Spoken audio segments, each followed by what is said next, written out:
Oh là là là là, dire que le début du mois de janvier était calme. Oh, le début du mois de janvier était calme. Entre Kvaratskhelia, l'information qui a tourné absolument partout au Paris Saint-Germain, et l'info exclusive de Fabrice Hawkins, extrêmement fiable, qui a également parlé de Kvara, John Duran est l'autre piste du Paris Saint-Germain en attaque.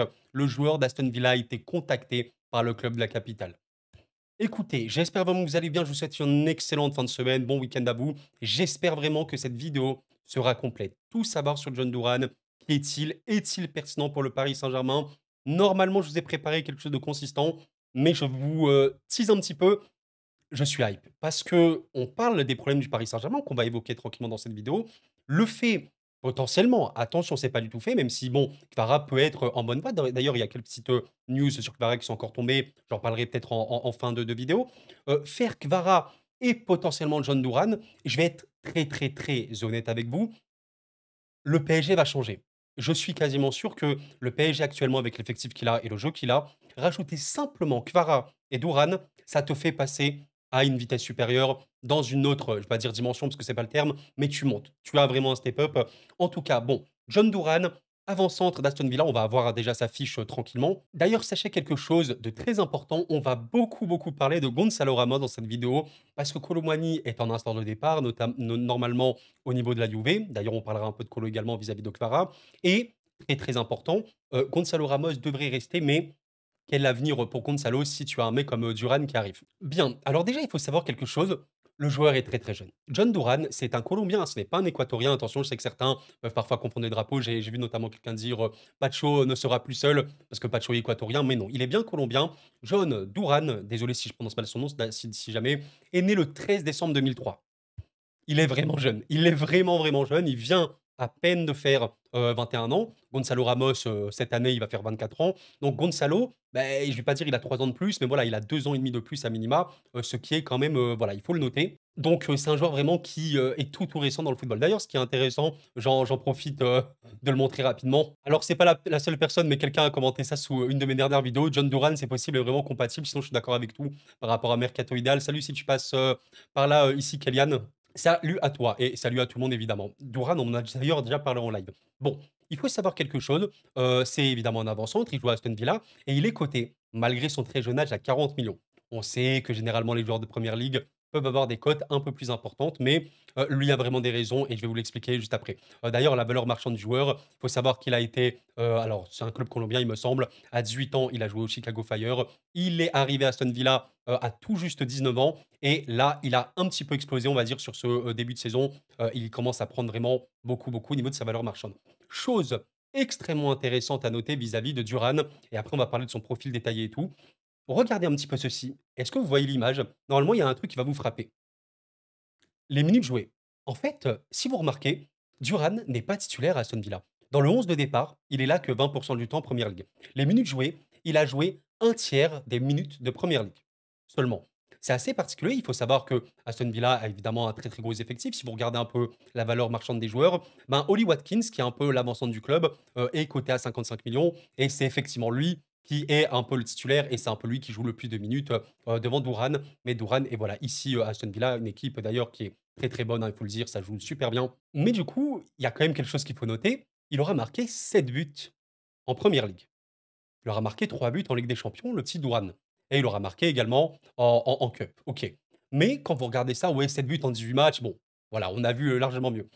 Mais il faut prendre proportionnellement aux minutes qu'il a jouées.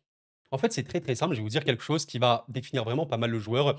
Douran, il a joué cette saison 976 minutes.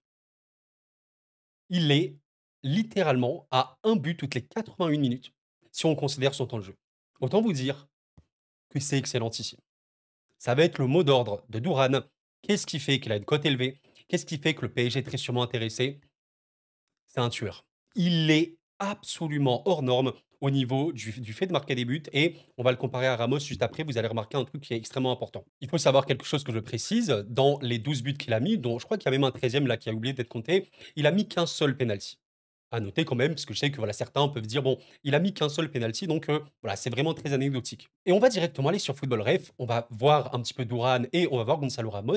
Et en fait, il y a quelque chose qui est un peu frappant quand on regarde un petit peu leur data et même en vrai un peu leur style de jeu, même s'il y a quand même des différences.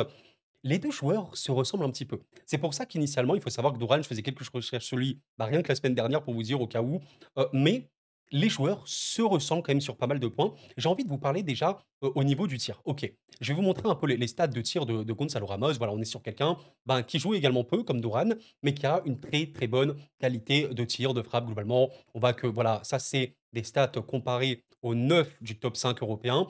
Voilà, bon, Gonzalo Ramos, il tire énormément, il cadre énormément, voilà, il a beaucoup, beaucoup d'expected goals. Ça, c'est normal parce qu'il joue notamment au PSG, il y a un taux d'XG forcément extrêmement élevé. Mais et c'est ça le truc le plus important et après je vais vous montrer des images. Est-ce que vous savez ce que signifie cette statistique but moins les buts attendus? Je vais pas trop aller dans le détail, je vous invite à lire si vous voulez un peu l'encadrer, mais en gros, c'est un petit peu pour mesurer la qualité de ta finition. C'est, on va dire, grosso modo ça, plus vous êtes dans le négatif, par exemple là vous voyez que Ramos il est légèrement dans le négatif, donc ça signifie que Ramos il est en légère sous-performance par rapport à ses XG. Qu'est-ce que ça signifie? Ramos a énormément d'occasions, largement un des avant-centres en Europe qui en a le plus, mais il sous-performe un peu, il a quelques ratés. Mine de rien, il a quand même un ratio également but par minute, Ramos qui est exceptionnel, preuve qu'il a quand même une finition importante, c'est pour ça que ça va, il n'est pas trop dans le rouge. Moins 0,6, bon, voilà, c'est pas la folie furieuse, ça va, on va dire que c'est assez OK. Mais John Doran, et là, ça va peut-être vous choquer, et quand j'ai vu ça, je me suis dit: «Ouh c'est chaud», et après j'ai vu les buts et j'ai un peu compris. En fait, Doran, les stats de tir, en fait, il a littéralement une finition qui n'a pas de sens. Au niveau des XG, quand on comparer à Ramos, Ramos a plus d'XG que lui. Parce qu'il joue notamment au PSG et que le PSG génère beaucoup d'occasions. Doran a quand même beaucoup, beaucoup d'XG. Voilà, on est sur le 78e percentile, ce qui est bien. Mais il a surtout ceci, plus 0,5 au niveau, on va dire, voilà, de ses buts par rapport à ses XG. Autrement dit, il surperforme énormément ses XG. Grosso modo, il a une finition de fou furieux. Surperformer, parfois certains le comprennent un petit peu en mode: «Ouais, mais Koro, ça veut dire que si le joueur il surperforme plus, ça va être dangereux, parce que ça veut dire qu'il va marquer moins de buts et tout». On peut le voir ça comme ça, mais on peut également voir ça dans le sens où tu peux mettre des buts très compliqués et tu n'as pas besoin d'avoir des occasions importantes pour marquer des buts. Et ça, c'est quelque chose qui manque au Paris Saint-Germain. Est-ce qu'au PSG, il y a un joueur aujourd'hui qui peut tirer de 20 mètres et marquer des buts? Peut-être, mais pas beaucoup. Est-ce qu'il y a au PSG un joueur qui n'a pas forcément besoin de mettre un tap-in pour marquer des buts? Il faut ceci, et c'est important dans toutes les équipes qui ont gagné notamment la Ligue des Champions ou d'autres compétitions ou quoi. Vous avez souvent ce joueur-là, bah, à 20-25 mètres, il frappe, il marque, notamment des milieux de terrain, ça peut être des attaquants ou quoi. Et Dourane, c'est absolument un monstre là-dessus. Voilà, il est vraiment hors norme, hein, également au niveau de son total de tir, tir cadré et tout, but par tir cadré. Enfin, il a une finition hors norme. Et si on regarde vis-à-vis de la data, pour vous dire ici, il y a Sorlos qui a également un vrai, vrai bon ratio. Il est littéralement hors norme. D'ailleurs, je viens de voir un truc, Balogun de Monaco est le joueur qui a la pire finition, d'Europe actuellement pour vous dire. Il faut absolument que je vous montre quelques images du phénomène, Dourane. Bon, déjà, il faut savoir un truc, c'est que là, il vient de tirer. Donc regardez un petit peu sur le terrain, il est où? Il est à combien de mètres du but? Ce 25-30 mètres. Il tire. Au PSG, il y a qui fait ça? Je vous pose la question sincèrement, sans, voilà, sans méchanceté ni rien. Qui fait ça au Paris Saint-Germain? Ben, on a déjà vu notamment, Dembélé entrer de surface tirée, même Barcola, c'est déjà arrivé et cetera. Mais là, il est déjà très, très loin, et surtout que la plupart tirent à ce point-là, ben voilà, il va pas la marquer. Là, il la marque complètement. Je vous laisse simplement regarder la trajectoire de la balle. Le joueur, il est là sur l'écran, on le voit même plus. Le ballon, il s'est logé pleine lucarne. Un finisseur, de fou furieux, donc voilà, évidemment, le but est absolument lunaire, hein, il n'a aucun sens. Ça a bien choqué, le gardien évidemment le plus aimé en France, Emiliano Martinez, évidemment le gardien d'Aston Villa. Évidemment, il a également des possibilités de marquer en plein axe, hein, c'est quand même un des joueurs qui touche le plus de ballons dans la surface de réparation. Il se trouve ici, voilà, passe très tranquillement de son coéquipier. Il arrive à croiser petit filet opposé. Bon, ça, c'est assez normal, on va dire, chez les renards de surface, comme on peut dire, ou simplement les joueurs avec des très grosses finitions. Alors là, vous voyez pas trop avec ma tête, je vais enlever ma cam 2 secondes, regardez un petit peu. La position de Dourane, il est ici, là, à droite de votre écran. Vous l'avez littéralement, encore une fois, il n'est pas dans la surface. On voit qu'il essaie, il y a un joueur qui essaie un peu de se défendre sur lui, mais ça va être trop tard. Et il va littéralement glisser le ballon comme ça, petit filet, enfin également ras du poteau, ce qui est assez compliqué, il faut une grosse précision, et il a totalement ceci. Malheureusement, je peux pas vous montrer de vidéo, vous savez bien à quel point le copyright, c'est dangereux sur YouTube. Donc là, voilà, il tire, le ballon, il est vraiment, vraiment bien, on va dire, lifté. Si on parle langage un peu tennis, le ballon, il finit comme ça, dans le petit filet, donc magnifique finition encore une fois. Encore un but, de fou de la part de Duran et c'est ça qui est intéressant là dans la vidéo, si vous voulez, il y a une récupération d'Aston Villa et le mec ne réfléchit pas. Il voit le ballon lui arriver, il tire, il déclenche. C'est quelqu'un qui voilà, là on peut pas le voir parce que c'est des images, il a une frappe très, très lourde. Ça m'a vraiment marqué quand je voyais les clips, les vidéos su de lui. Je sais pas à combien de kilomètres heure vont ses frappes, mais il est, très, très, très, très puissant. D'ailleurs, on va en parler après, mais au niveau du duel, au niveau le fait de le gérer et tout, c'est également un monstre, hein, honnêtement. Donc là, le ballon, il est parti à une vitesse de psychopathe. J'ai enlevé ma caméra parce que comme vous voyez, il a fait, une sorte de Zidane.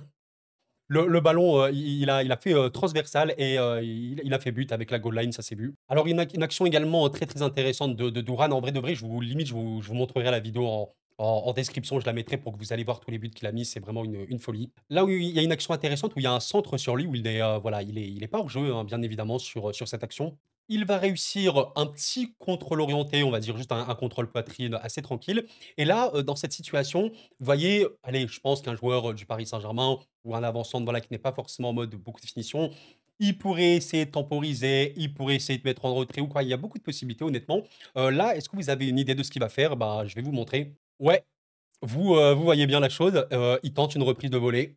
Après son contrôle, instinctivement, encore une fois, toujours dans cette optique de finition, finition, finition et évidemment, le ballon, qui termine en dessous du filet, la frappe, elle est absolument imparable, elle rase complètement la transversale et ouais, le gardien adverse ne peut littéralement rien faire et honnêtement, je vais finir avec ce but parce que voilà, je vais pas vous montrer non plus tous les buts qu'il a mis, même si là, en vrai, je vous en ai montré beaucoup. Là, encore une fois, qui peut montrer également l'intelligence du joueur et l'instinct du but, tranquillement. Là, il y a le gardien adverse qui est un petit peu sorti. Bah, qu'est-ce qu'il va faire? Vous l'avez compris, je pense. Un petit lob, tranquille, voilà, doucement placé, et cetera. C'est le point fort numéro un de Douran. Il y a pas de problème, c'est un finisseur de fou. C'est actuellement celui qui a le meilleur ratio XG but, littéralement. Il a pas les occasions les plus franches du monde, même s'il a vraiment beaucoup d'occasions.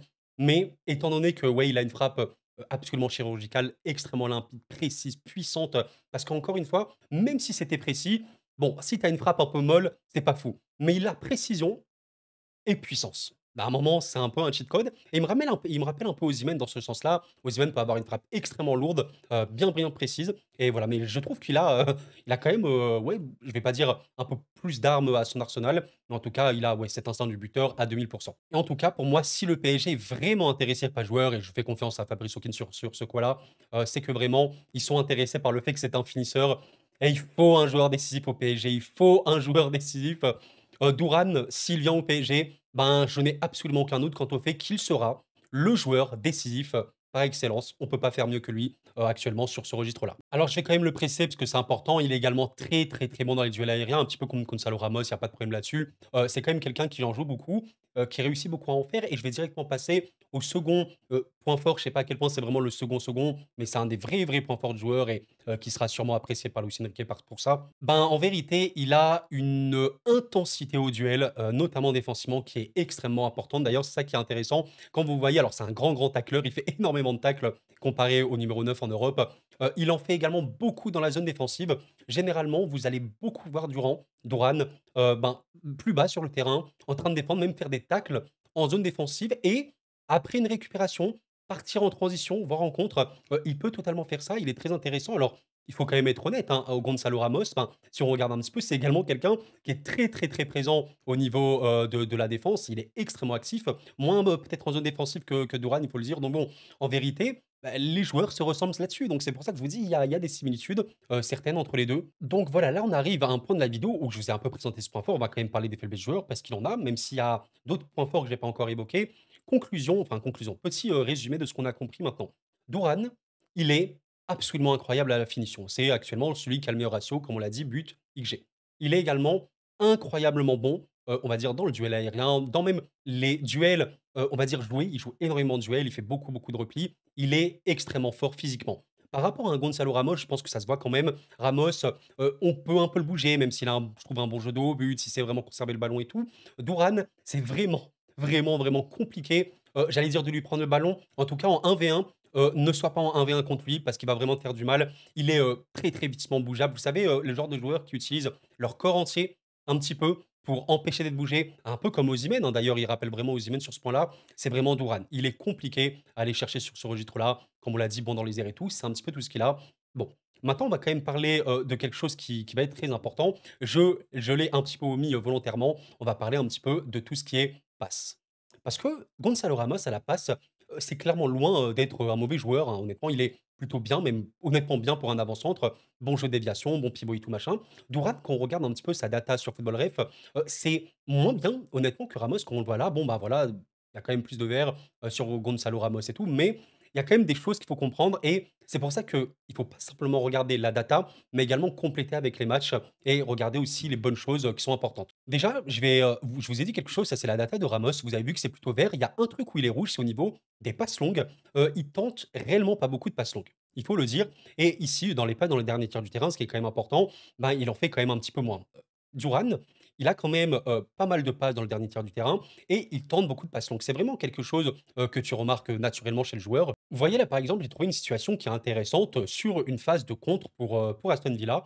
Ce qui est intéressant, c'est que Duran, dans cette position-là, donc vraiment, il a quand même un peu décroché par rapport au centre, on le voit ici. Et là, tu vas essayer de faire le pivot, d'arriver à avoir vraiment une bonne transmission pour voilà, bien réussir ton contre. Ben, sachez quelque chose, il peut totalement le faire. Et là, vous le voyez bien, la transmission, elle est vraiment parfaite parce que le ballon, il est vraiment pris dos au but, OK? Donc il faut vraiment réussir à bien doser. Je vais pas vous montrer toute l'action, mais le ballon, il file complètement ici. Il y a une contre-attaque qui se fait naturellement d'Aston Villa. D'ailleurs, il me semble, qu'il y a eu un but à la fin de cette action. Je vous avoue que la vidéo, elle a été coupée à partir de là et c'est ça qu'il faut quand même comprendre. Même si au niveau de la passe, on voit que c'est pas le truc le plus phénoménal du monde, dans le rôle de bien jouer dos au but, d'arriver en plus à temporiser et à transmettre, à aller à des ailiers ou à des joueurs qui vont percuter, un support, un milieu, et cetera. Il peut vraiment le faire et il a également cette capacité vraiment à transmettre des ballons longs, que Ramos a beaucoup moins. Ça peut servir, honnêtement, ça peut vraiment servir. Cette action est également super intéressante en vérité parce que là, on parle d'un Doran, donc avant-centre, qui est vraiment bas sur le terrain. Regardez, hein, il est littéralement dans sa propre surface. Il est parti regagner un ballon et après l'avoir gagné, eh ben, il transmet directement à l'ailier. Encore une fois, est-ce qu'on a beaucoup vu Ramos faire ça? Pas beaucoup. C'est assez différent dans ce profil-là. Et je pense qu'avoir un joueur qui arrive à avoir un volume défensif très important, à même beaucoup tacler en zone défensive et après la récupération, directement balancer devant, il entend vraiment pas mal. Bon, ben, ça peut être très utile quand on a vraiment besoin de vitesse, besoin de vraiment vite repartir devant. Ça peut être cool et il faut savoir qu'évidemment, après avoir fait cette passe, lui, qu'est-ce qu'il fait? Bah, naturellement, il fonce vers le but, c'est totalement logique. Et c'est vrai que ça me rappelle un peu Osimhen dans ce genre de cas-là, où Osimhen, vous savez, on disait que c'était clairement pas le mec le plus choquant à la passe ou quoi. Quoique lui, il avait quand même une vraie bonne qualité en passe très courte. Mais Osimhen pouvait également balancer et partir très loin devant. Donc voilà, évidemment, je vais pas vous montrer toutes les passes qu'il a pu faire, mais grosso modo, on peut quand même noter qu'il a une passe en profondeur qui est honnêtement bonne. Comparé aux avant-centres, hein, il fait quand même pas mal de passes en profondeur par rapport à Ramos. Il est quand même un petit peu devant, même si voilà, vous l'avez compris, de toute façon, la data le voit et j'ai pu notamment le voir également en vidéo. Il est pas mauvais à la passe, très honnêtement, mais c'est pas voilà, c'est pas le mec le plus technique à la passe, c'est pas le gars qui fait des dribbles, on va en parler et tout, mais il peut avoir ce bon rôle de pivot et arriver tout simplement à décaler, à créer un petit décalage et à accélérer le jeu. C'est totalement possible. D'ailleurs, vous savez, ça me rappelle également un petit peu Giroud. Vous savez, Giroud avec la France, à un moment, on voulait un petit peu que Giroud commence à rejouer parce qu'en vérité, dans certaines phases, le jeu déviation de Giroud, il faisait vraiment beaucoup de bien. Et étant donné que Giroud, c'était une présence dans la surface, notamment aérienne, assez incroyable, eh bien, c'était bon pour l'équipe de France d'avoir un mec comme Giroud. C'est entre guillemets un peu ça pour, Dourhan. À la passe, c'est pas le foudre de guerre, mais il peut vraiment servir à fluidifier le jeu et avec évidemment sa présence axiale qui est absolument dingue. Alors, où le bas blesse pour Dourhan, parce qu'il faut évidemment parler de ses points faibles, là j'ai vraiment pas trop de vidéos à vous montrer pour le coup. C'est au niveau des dribbles, clairement pas un dribbleur, balle au pied, là, pour le coup, il me rappelle encore une fois, je répète beaucoup ce nom, mais Osimhen, au niveau du dribble, c'est pas non plus le gars le plus choquant, même si je trouve qu'Osimhen est un peu meilleur. Lui, c'est plus compliqué. Mais il faut savoir que Ramos a des stats au niveau du dribble, notamment ici, dribble tenté, dribble réussi, qui est encore un peu moins bon. Disons que quand Dourhan a le ballon, généralement, tu vas le voir faire deux choses. Soit tirer, soit essayer de temporiser et remettre à un coéquipier. Il va pas faire autre chose, c'est rare. Franchement, c'est rare que tu vas le voir prendre le ballon et dribbler, faire des trucs comme ça, je vais pas vous mentir. Même si quand même, on peut dire qu'il porte un petit peu le ballon, hein. C'est rien de bien choquant non plus. Voilà, Gonzalo Ramos ici, vous pouvez le voir, distance parcourue vers l'attaque en portant le ballon, c'est assez faible. Bon, voilà, Dourhan, c'est légèrement mieux, C'est rien de bien choquant non plus, même si on peut remarquer quand même que Duran, il a quand même quelques chevauchées dans le dernier tiers parce qu'évidemment, je sais pas si je l'ai dit précédemment, mais il a vraiment un gros volume, il peut faire beaucoup de courses et il a également une pointe de vitesse qui est loin d'être mauvaise, hein. Il est même très bon là-dessus. Mais disons que là, si tu compares à Gonzalo Ramos, parce que c'est aussi ça, qu'il faut se dire, le changement sera pas non plus choquant. Gonzalo comme Duran, ce ne sont pas des dribbleurs. Gonzalo comme Duran, ils portent pas vraiment le ballon. Voilà, il faut vraiment le dire, ils se ressemblent énormément. Par contre, Duran, peut-être qu'il a plus de chevauchées que Gonzalo. Donc, c'est un petit peu ce qu'on peut dire. Moi, si vous voulez, je suis pas tant pessimiste vis-à-vis de ça parce qu'en avançant, bon, tu n'as pas besoin d'avoir l'avant-centre le plus dribbleur, le plus exceptionnel ou je sais pas quoi machin sur ce point-là. Si il sait bien transmettre les ballons et si il sait marquer et avoir cette présence, que ce soit duel au sol ou aérienne, qui est très bon. Et voilà, lui, il est également bon là-dessus. Donc, c'est assez OK là-dessus. Mais disons que tu vois, un Duran, ben, tu arrives à l'entourer d'un mec comme Kvaratskhelia, comme Barcola, comme Dembélé ou comme Hakimi ou quoi, qui techniquement parlant sont pour le coup très très bons, même si évidemment il peut avoir beaucoup de déchets pour un Dembélé ou quoi, mais qui peut arriver à créer un jeu assez fluide. C'est pas grave si ton avant-centre, il est pas également dans cette optique-là, même si voilà, c'est évidemment un point faible qu'il faut noter. Eh bien écoutez, on arrive quasiment à la fin de cette analyse sur Duran, mais pas à la fin de la vidéo parce qu'il y a eu autre chose qui est tombé. Je vais vous le montrer, je viens de le voir à l'instant. Encore une fois, Fabrice Hawkins, c'est comme par hasard, on parle d'Aston Villa. Marco Asensio fait partie des joueurs suivis par Aston Villa cet hiver. Attention, Aston Villa veut Marco Asensio. PSG veut John Duran. Peut-être qu'on peut avoir un arrangement, n'est-ce pas, monsieur Unai Emery. Bon, je vais quand même vous donner mon avis sur le joueur. Et après, je vous évoquerai un peu Kvaratskhelia après, parce qu'on a eu quelques petites infos.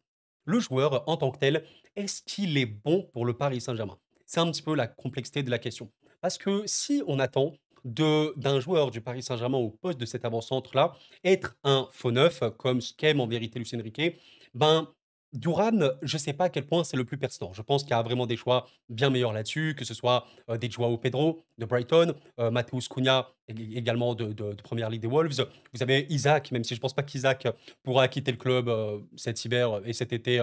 Il risque d'être vendu à plus de 100 millions, il faut être honnête. Ces joueurs-là sont plus à l'aise balle au pied, hein, déjà des très bons dribbleurs, voilà, etc. Machin, très bons passeurs, et ont également une finition, notamment Isaac qui est vraiment bon à la finition. Lui, c'est moins le cas. Balle au pied, c'est pas un dribbleur, par contre, il sait bien conserver le ballon, parce qu'il sait voilà, même gagner des fautes, etc. Il n'y a pas de problème là-dessus. Mais il a voilà, des failles certaines vis-à-vis de ce rôle qu'on pourrait attendre d'un faux neuf, on va dire, selon le jeu de Luis Enrique. Maintenant, si on attend quelqu'un qui marque des buts, quelqu'un qui est décisif, oui, c'est une bonne idée. Oui, c'est une bonne idée. Et c'est même pas pour cracher sur Gonzalo Ramos ou quoi, parce que c'est ça la question que beaucoup se posaient ces derniers temps. Mais pourquoi Gonzalo joue pas? Bah, la réponse qu'on a essayé d'imaginer, Gonzalo joue pas parce que dans la tête de Luis Enrique, il convient pas le mieux dans ce rôle de faux neuf, parce qu'à la passe, il est un peu léger, parce qu'au niveau du dribble, il est un peu léger, et du coup, il le fait rentrer en tant que joker, parce que quand même, il marque des buts, malgré le fait que voilà, il a une finition qui pourrait être meilleure, mais vu qu'il se génère énormément d'occasions, il peut marquer énormément de buts et mine de rien, il a quand même un des ratios buts par minute les plus importants d'Europe. Bon, c'est un peu la réflexion qu'on s'était fait. Ben, Duran, on peut un peu se faire la même réflexion parce que voilà, s'il se ressemble par rapport à Ramos. Maintenant, c'est vrai qu'il a une finition plus importante. Encore une fois, ça, c'est vraiment un truc qui est choquant et ça montre vraiment sa capacité à marquer des buts. Il a un ratio littéralement indexant là-dessus. Et je me dis que si le PSG en Ligue des Champions, par exemple, hein, veut avoir un joueur qui, même dans des phases compliquées, même quand, je sais pas, ça galère ou quoi, ben, balancer une mine extérieure de surface, voire même à 25-30 mètres, eh bien, il peut le faire. Je pense qu'il a également une énorme, énorme présence, on va dire, dans la surface. Vraiment, il pèse dans les défenseurs. Je te dirais oui, si tu es dans l'optique de chercher un finisseur. Oui, c'est une bonne idée pour le PSG. Maintenant, si tu es dans l'optique de chercher un joueur de ballon absolument exceptionnel et tout machin, bah non, c'est pas forcément le profil adapté. Mais si le PSG est intéressé, de par la source très fiable qu'est Fabrice Hawkins, bah je me dis que le PSG aimerait un joueur qui, bon, déjà est très jeune, donc a développé et potentiellement amélioré sur certains points, et qui est extrêmement, extrêmement bon à la finition. Il n'y a pas de meilleur finisseur actuellement que lui en Europe. On peut également considérer qu'il a un volume défensif énorme, que ça peut être très apprécié du Sénéquais. Franchement, c'est des choses qu'on peut retenir, qu'on peut noter. Qu'est-ce que vous en pensez? Et à un moment, voilà, il faut faire un choix. Je vous avoue, voilà, qu'un joueur comme ça qui a si peu joué, mais qui a autant marqué, c'était pas anodin, surtout des buts très compliqués. Regardez un petit peu le. C'est très très drôle hein, quand vous regardez les minutes jouées par Doran en première ligue, 28 minutes, 25 minutes. Il joue une demi-heure par match environ et il marque, il marque, il marque, il marque. D'ailleurs, sur la fin, il commençait un peu plus jouer. Il a eu un carton rouge, c'est un truc que j'ai pas trop prévenu, mais il a eu un rouge et trois jaunes cette saison. Alors à quel point ça peut être problématique au niveau de la discipline? Bon, il faut quand même le noter, c'est important, mais voilà, il joue peu, il marque, il a marqué notamment contre City, donc contre Nottingham, 4e de Première Ligue, enfin bref, à voir, affaire à suivre. En tout cas, si tu peux faire un petit échange avec Marco Asensio qui, soyons honnêtes, hein, est clairement indésirable, je pense qu'il faut foncer. Est-ce que le joueur sera cher ou quoi? C'est toujours une problématique. En fait, vous savez, voilà, c'est pour ça qu'on parle toujours du coach, qu'est-ce qu'il veut le coach ou quoi. Pour moi, vous savez, c'est un peu, entre guillemets, «illogique» de se dire: «Pourquoi le coach aimerait Doran, mais ne voudrait pas de Ramos?» Ben, peut-être juste parce qu'il préfère Doran, parce qu'il marque beaucoup, beaucoup plus, je sais pas. En tout cas, qui a une meilleure finition. Bon, on verra bien en tout cas, mais si Fabrice Hawkins, qui est extrêmement fiable, en parle, et également parle de Marco Asensio, c'est que normalement, il se passe vraiment quelque chose. En tout cas, sachez que s'il arrive, je serai forcément très content parce que moi, j'ai pas de problème, si vous voulez, avoir quelqu'un devant qui a quelques limites, mais qui a un énorme, énorme buteur. Si autour de lui, bah, il y a des joueurs de ballon de fou, quoi. Il y a absolument aucun problème pour moi et voilà, je pense qu'il peut être, ouais, assez pertinent, il faut être honnête. Et je vais vous balancer une petite news, qui est tombée de la part également de Fabrice Hawkins. On parle que de lui dans cette vidéo. Salut à toi si tu passes par là, évidemment, il regardera jamais cette vidéo. Il faut savoir quelque chose, c'est que selon Fabrice Hawkins, du coup, Kvara veut bien signer au PSG, ça tout le monde l'a dit, l'a répété et tout. Le club cherche la meilleure formule pour faire signer le Géorgien. Ce n'est pas simple, OK. Sauf en cas de grosse vente, les dirigeants du club de la capitale n'envisagent pas de payer un transfert sec autour de 80 millions pour le lier. Bon, OK, et les négociations se poursuivent entre le PSG et Naples. Il y a d'autres clubs qui sont dans la course. On a parlé de beaucoup, beaucoup de clubs. Bref, quelle est la vérité? Il faut être très, très honnête. Il faut vendre et la clé un petit peu dans tout ça, c'est pour ça que je ne suis pas non plus le mec le plus inquiet parce qu'il y a, des joueurs qui peuvent partir au côté PSG et il y a notamment le Randal Colomani, hein, le fameux, le regretté Colomani qui a donné son accord avec la Juve. Je vais être honnête avec vous, nous sommes actuellement le 10 janvier à l'heure où je m'exprime. J'ai énormément de mal à imaginer Kolo Muani, joueur du Paris Saint-Germain, à la fin de ce mois-là. Franchement, pour moi, il y aurait un problème. Le club ne le veut plus, Luis Enrique ne le veut plus. Il veut partir. À un moment, voilà, il va partir. Kolo Muani en moins, ça peut vraiment arranger le deal avec Vara. Potentiellement Skriniar, rendez-vous compte de la situation. Si tu arrives à également vendre Skriniar, ce qui est loin d'être infaisable, Skriniar à Naples, il a déjà joué en Italie, le joueur voilà, veut jouer, Naples est intéressé. Je pense qu'on n'est pas sur une science-fiction de dire que Kolo et Skriniar peuvent partir cet hiver. Pour moi, le contraire, c'est un peu problématique. Même, je ne vais pas dire une faute pro de la part du PSG, mais il faut trouver un bon de sortie. Tu fais ces joueurs-là, tu arrives à les vendre. Pourquoi Kvara, ce serait impossible? Pourquoi Dourane, notamment, ce serait impossible? En tout cas, réellement, je pense que ça peut changer énormément de choses. Eh bien, écoutez, mes chers amis, on arrive à la fin de cette vidéo. Je suis très heureux de l'avoir fait. Je suis désolé si c'était un petit peu brouillon, si je vais parler un petit peu vite par moment. J'essaie vraiment de faire ces vidéos au mieux, être le plus complet possible et vous donner évidemment mon avis. Et voilà, je suis quand même forcément très intrigué. On sait à quel point, et ce sera le mot de la fin, le Paris Saint-Germain a des vrais, vrais, vrais problèmes, non pas à construire ses actions. Oui, contre les blocs bas, ça peut être plus compliqué. Mais n'oublions pas qu'il n'y a rien de plus dur dans le football que d'affronter un bloc bas. Énormément d'équipes galèrent contre les blocs bas. Même Liverpool a déjà galéré, Arsenal, City ou quoi. C'est pas choquant. Et même contre les blocs bas, à la fin, le PSG se génère quand même énormément d'occasions. Parce qu'à la fin du match, ça peut craquer. Tu arrives à déséquilibrer le bloc adverse et voilà. Mais il y a un vrai problème de finition. On le répète sans cesse. Qui sont les joueurs les plus forts à la finition côté PSG? Bah, c'est sûrement Gonzalo Ramos, hein, mais voilà, c'est Ramos qui joue pas beaucoup. C'est peut-être Barcola, mais il est ailier, il peut beaucoup rater. Il y a pas beaucoup de joueurs, hein, qui sont vraiment forts à la finition, réellement forts. Disons qu'il, comblerait, qu'il réglerait vraiment ce problème, notre cher Douane. À voir aussi dans quel registre il va venir, au PSG, s'il vient, hein, parce qu'Aston Villa, il est quand même remplaçant. Peut-il passer de ce, on va dire, rôle de remplaçant à titulaire au PSG? Je pense pas directement, même si voilà, il aura un rôle, je pense prépondérant quand même, si on considère que c'est un finisseur et ce mec-là, de toute façon, même en cas de joker, tu peux imaginer un PSG qui joue, voilà, un peu comme d'hab, faux neuf et tout et qui en seconde période peut faire entrer Ramos, peut faire entrer Dourane. Pour l'adversaire, ça peut faire un petit peu peur, hein, parce que c'est vraiment, vraiment des dangers au niveau du but et notamment Dourane. Et encore une fois, tu arrives à faire Dourane avec Vara. Pour moi, tu fais un mercato qui est déjà très, très, très bon. Tu règles beaucoup de problématiques d'un point de vue offensif. Tu as un banc déjà de meilleure qualité parce que normalement, c'est normal, hein, tu rajoutes des joueurs, ton banc il est meilleur. Tu as plus de danger globalement, beaucoup, beaucoup de percussions, de dribbles, etc. avec Vara. Tu as un apport axial, offensivement parlant, d'un point de vue du tir, monstrueux avec Dourane. Également une grosse présence défensive, bagage physique énorme. Deal, Les gars, deal. Moi, j'y vais complètement. Voilà, je pense que ça va faire plaisir, à quelques personnes en live, on m'en parlait: «Ouais, Doran, Koro, qu'est-ce que tu penses et tout?» Voilà, on verra bien. Eh ben, écoutez, la piste, elle est réelle, elle est concrète. Nous attendons de voir et si vous êtes encore là à ce stade de la vidéo, je tiens à vous dire que normalement, ce lundi, on fera un petit live, mercato, on verra bien, pour parler un petit peu de tout ce qui se passe. Ça va être assez exceptionnel. Bref, à vos pronostics, Kvara va-t-il venir au PSG? Doran va-t-il revenir au PSG? Est-ce que vous êtes hype par les 2 transferts? Kvara, je suis ultra giga hype, absolument, j'en ai fait une vidéo d'ailleurs, ce 9 janvier et Doran, je suis quand même hype parce qu'au niveau de la finition, il est exceptionnel et c'est ce dont le PSG a besoin. Merci d'avoir suivi la vidéo les amis, c'était Koro, prenez soin de vous et la paix sur vous.